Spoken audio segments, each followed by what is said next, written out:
Greetings and welcome back. It is March 24th, 2022, third decade of the 21st century. It's always interesting to say that because I'm always fascinated by some of the things that are considered mainstream when juxtaposed against things that were not necessarily mainstream 20 to 30 years ago in the 20th century. I've had some things in my life that have been somewhat distracting. Most recently, my mom finally succumbed to stage 4 cancer and passed away Saturday. Ironically, or not ironically, thankfully and coincidentally, she was in no pain. The cancer thing from the time she was diagnosed to the time she passed away, it didn't drag on. The agony, didn't persist, and she was in no pain, and she passed away peacefully. And now, I think, in all honesty, she's where she wants to be. She's back with her husband, who passed away unexpectedly in 2017. She's with her mom, who passed away in 2018. She's with her dad, who passed away early 1988. She's with my son, who passed away in 2015. There's all kinds of people she's reunited with. Unfortunately, we will miss her. We'll miss her presence, her little spitfire stubbornness.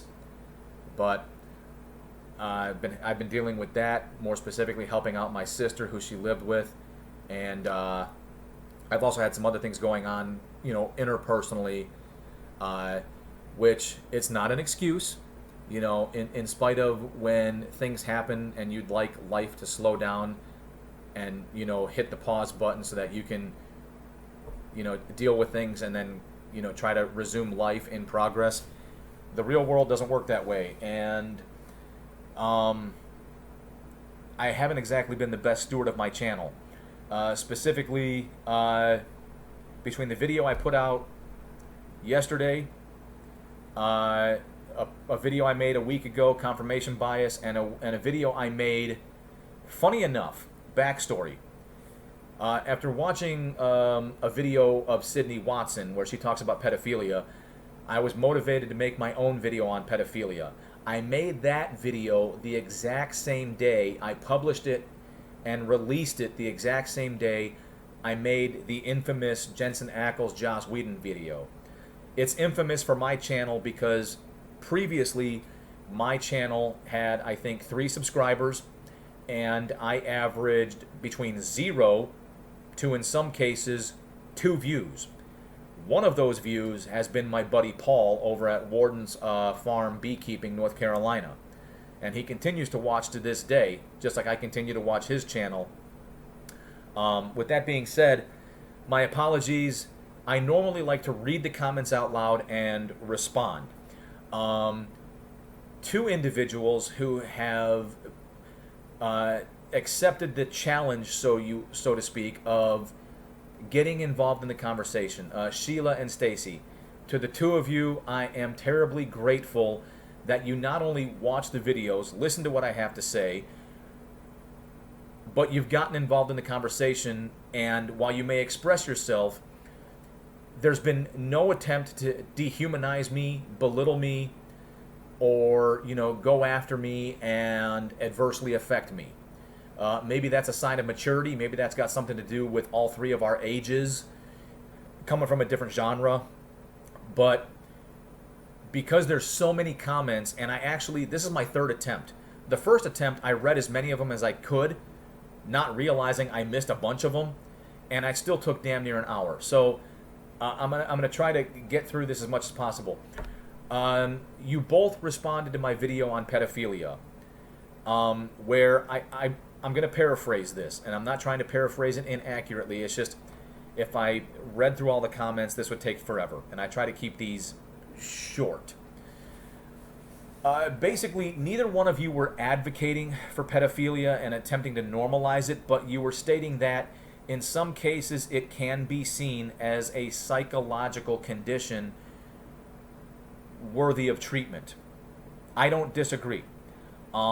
And then Sheila, I think you made the comment that unfortunately we don't have a proactive process, we have an unfortunate reactive process where the person has to act on their pedophilic predilections before they can get treatment, which sometimes that treatment is also at the same time of judicial punishment.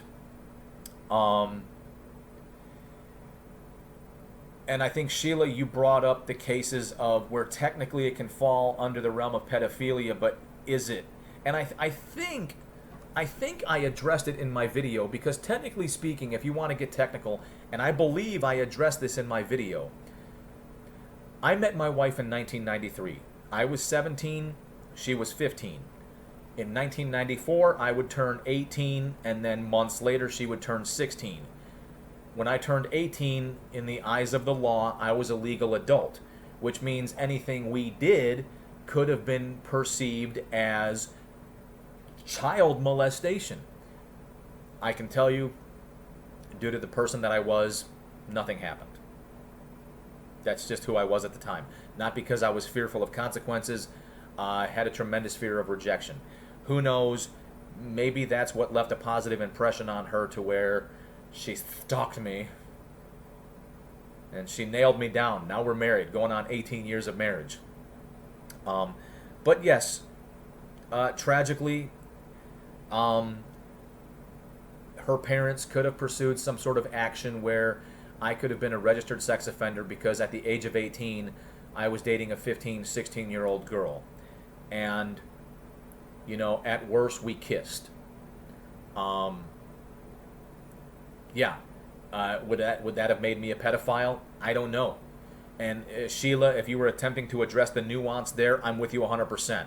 I think we need to be very careful with that level of nuance, because, you know, at 18, am I really an adult, or am I just an adult on paper? But I digress.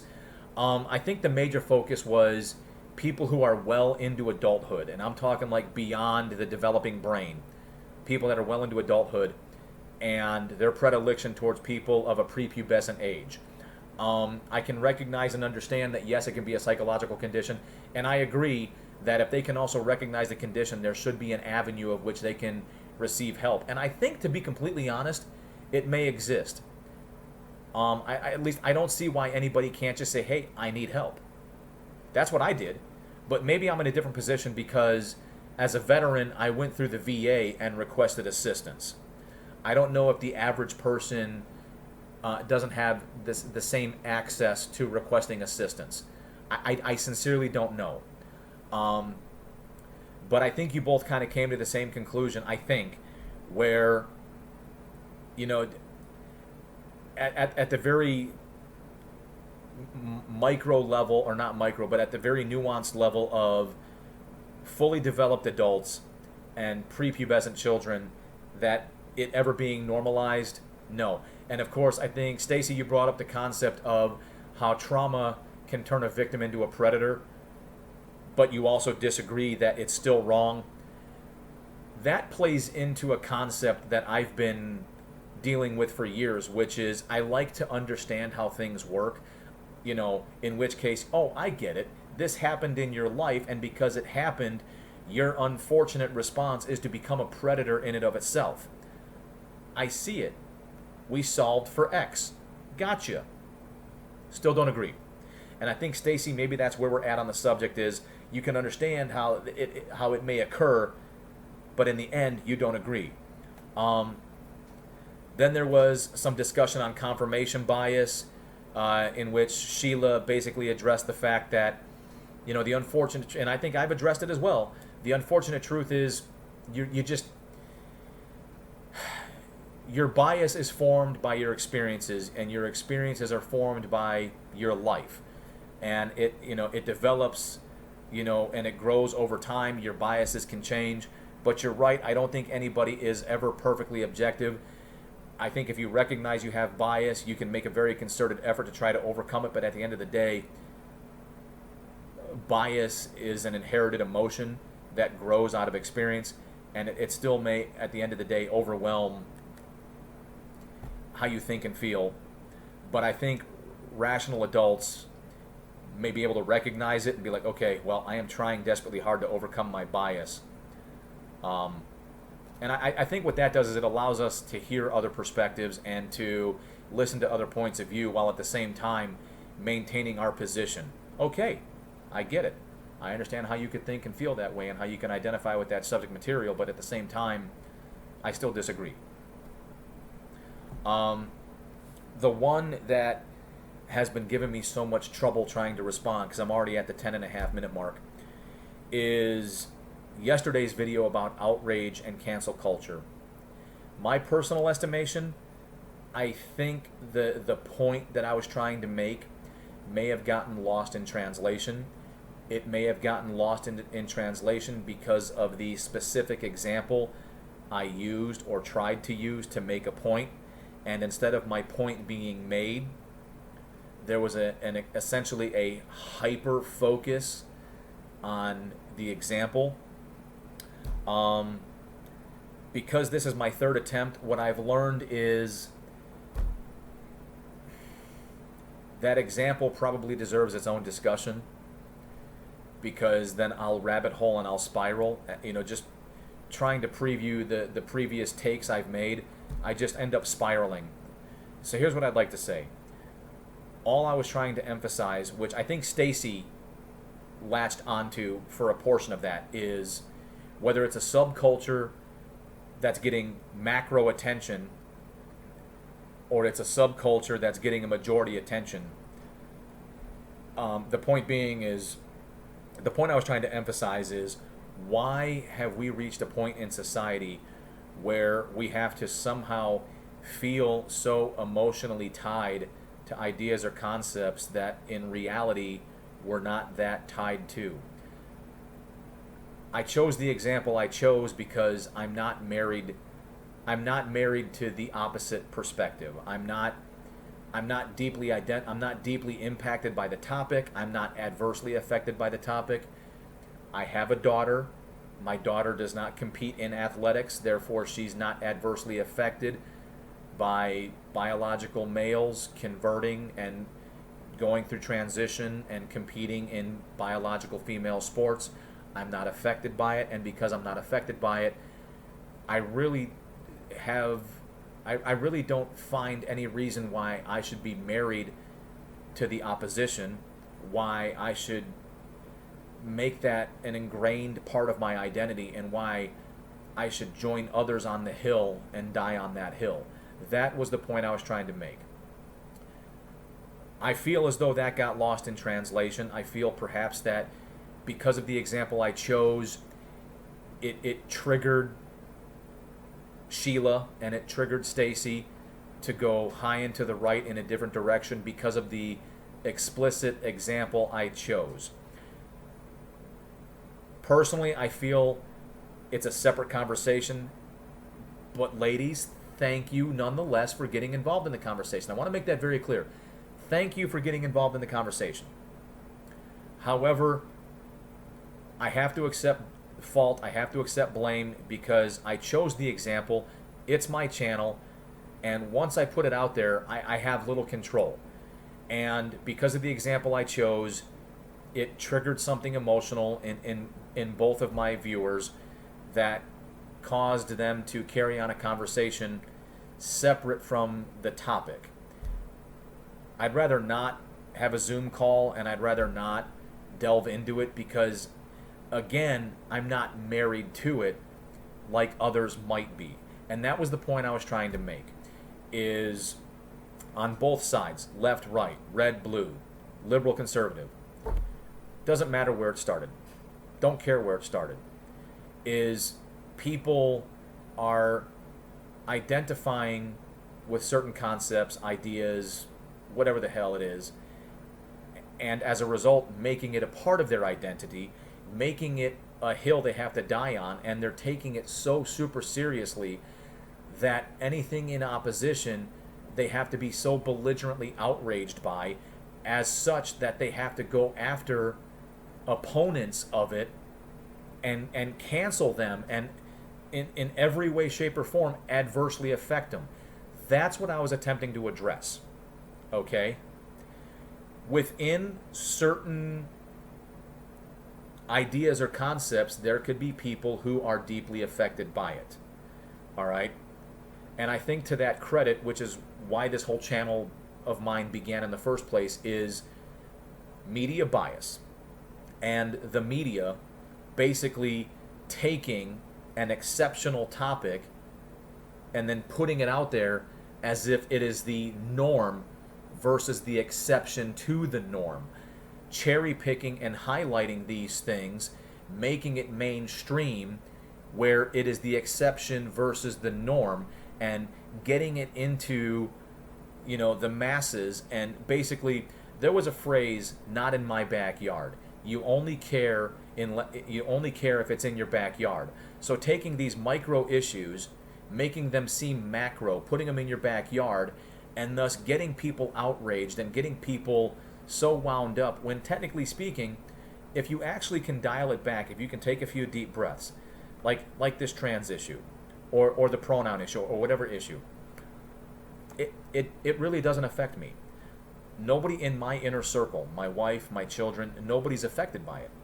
So therefore, I literally have no logical reason to get married to that concept and to get outraged by it and become part of the outraged opposition, attempting to adversely affect proponents who are subsequently outraged by the opposition. And now you have opposition and proponents attempting to cancel each other because they're so outraged. At the micro level, are there people who can be adversely affected by the proponents and people adversely affected by the opponents? Yes. And I think that is a separate discussion. What I was attempting to do, and maybe I did a really bad job of this, was emphasize the fact that there's some of us who are not impacted or affected at all, and maybe we just need to mind our own business and stay inside of our own circle and maybe focus a little bit more internally. Now, I understand where you could make the argument, yeah, but what if people are trying to pass legislation? What if people are trying to do this? And to that degree, when it does go from the micro to the macro, I can see where there's a level of concern on a specific topic. All right? The hypersexualization of content at a certain level in public schools. Whether there's any truth to that, whether that's been cherry-picked, whether the media is trying to make that the norm versus the exception, all of this is a case for discussion that I understand, and it's an opportunity for discussion to delve into that a little bit deeper, which I think maybe Sheila was trying to emphasize, which is at the micro level, here's what's really going on, but other people, whether it's the media or other people, are cherry picking it and sensationalizing it. So you can see how this kind of goes back and forth. It's kind of like there's a serve, and then it's just two equally matched people volleying back and forth. All I was trying to say is maybe for some of us, there are issues we've gotten overly concerned about that don't really affect us, they don't impact us, and perhaps maybe we're becoming emotionally invested when in reality we don't need to be. Okay? Maybe we are too tuned in and allowing ourselves to become emotionally affected by an issue that doesn't really impact us. And maybe we don't need to become outraged, and maybe we don't need to partake in cancel culture, whether as the opposition or the proponent. Okay? I apologize if that got lost in translation. Again, if that opens up the opportunity for discussion, let's have the discussion. Even if the discussion doesn't include me. If other people see this and use it as an opportunity to discuss amongst themselves in the comments section, and they're polite and they're cordial and they respect each other like it has been so far, have at it. Fantastic. Yeah, I think I've made my point. I think I've made my point, but somebody may disagree. I apologize if the example I used was a very sensitive topic to somebody, and the overarching theme of my video was lost in translation, because once you heard that and you latched onto that example and everything else became white noise, my apologies, that was not my intent. But that just goes back to something else I've said, intent versus impact. That was not my intent. However, the impact was completely separate from my intent. That's a separate conversation. So it's been 20 minutes and 30 seconds. If you made it this far, thank you. You guys know the deal. Get involved in the conversation, even if it doesn't include me.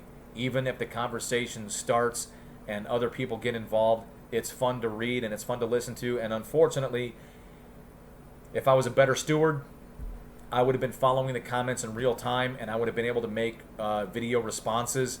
But unfortunately, the comments exceeded what I think is time appropriate, because I'm already at 21 minutes and that might have been too long for some people's attention span. So with that being said, I will try to do better. Get involved in the conversation, whether you like, dislike, hit the notification bell, subscribe, I don't care. I'm just trying to bridge the gap and have the conversations. And for you getting involved, watching the video, you're awesome.